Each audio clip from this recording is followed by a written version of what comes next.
Hello and welcome to 6 Minute English. I'm Rob. And I'm Neil. Hello. I'd like to start by asking, how did you get up here to the studio on the 6th floor this morning? Well, by lift, of course. I thought so. That's what we're going to talk about in this programme, lifts, or elevators, as Americans call them. Lifts? Well, that's not very exciting, is it? What is there to say about lifts, Rob? I mean, they take you up and down, and that's it, really. Well, you're in for a surprise, Neil. But first, let's see if you can answer this question. Which country has the most lifts? Is it A, the USA, B, Italy, or C, China? Well, it seems obvious to me because of the massive expansion in its construction industry. I'm going to say China. OK, well, we'll find out if you're right or wrong later on. But now let's elevate or raise your knowledge about lifts.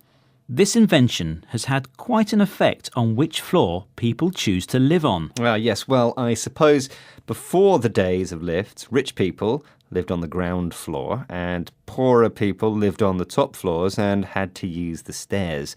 Now, though, it's the other way round, and that, in turn, has given rise to penthouses with their fantastic views. And the history of lifts goes back a long way. It was mathematician Archimedes who invented the first lift in 236 BC. In the Middle Ages, there were examples of lifts being used for military purposes. Then they helped to move agricultural products around.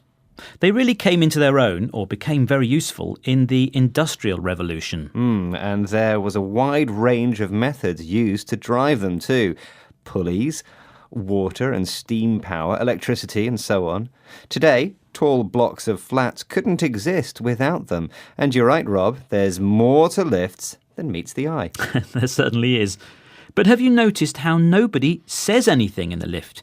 Have you ever felt uneasy in a lift, Neil? Actually, yes, I have. Just this morning, I was standing next to the big boss, and neither of us really knew what to say to each other. Yeah, it's a strange one, isn't it?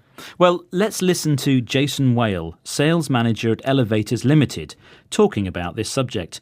He thinks he may have found a solution to the problem. He uses a word that describes the state of feeling strange or uneasy. Can you tell me what it is? It's a very anxious experience, the time you spend in a lift. I think everyone behaves very differently and awkwardly in a lift. If you have things around you to take away that awkwardness we all look at our phones sometimes or look down at the floor, well, surely it's better to look at advertisements on the walls. He said awkwardness, which describes the state of feeling strange or uneasy. He suggests that advertisements in lifts could improve our experience of being in one. I suppose that could mean moving digital ads. It could, but before we consider that further, let's delve into lifts a little more.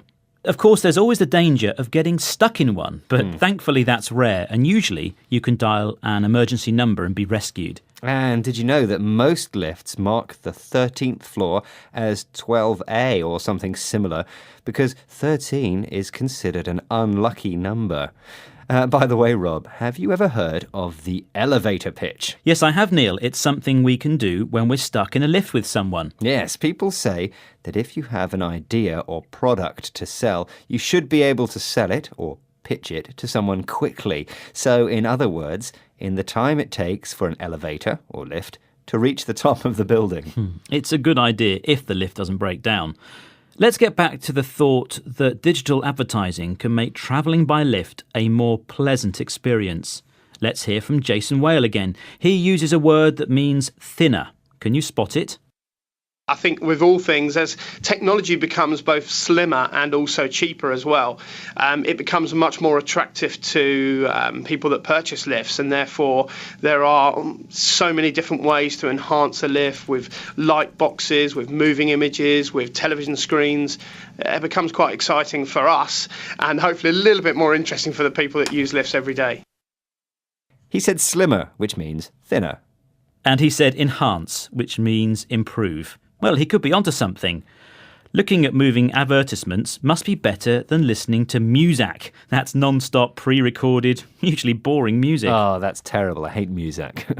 OK, so Neil, do you remember the question I asked you at the beginning of the programme? I asked you which country has the most lifts.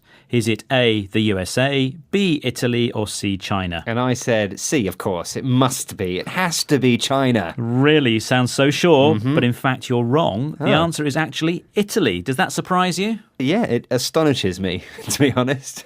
All those old buildings have got lifts in. I wonder why. Well, before we go, it's time to remind ourselves of some of the vocabulary that we've heard today. Neil. Came into their own. Elevators. Elevate. Blocks of flats. There's more to lifts than meets the eye. Awkwardness. Delve into. Largely. Slimmer. Enhance. Muzak. Thanks, Neil. Well, that brings us to the end of today's 6 Minute English. We hope you enjoyed today's programme. Please join us again soon. Bye-bye. Bye.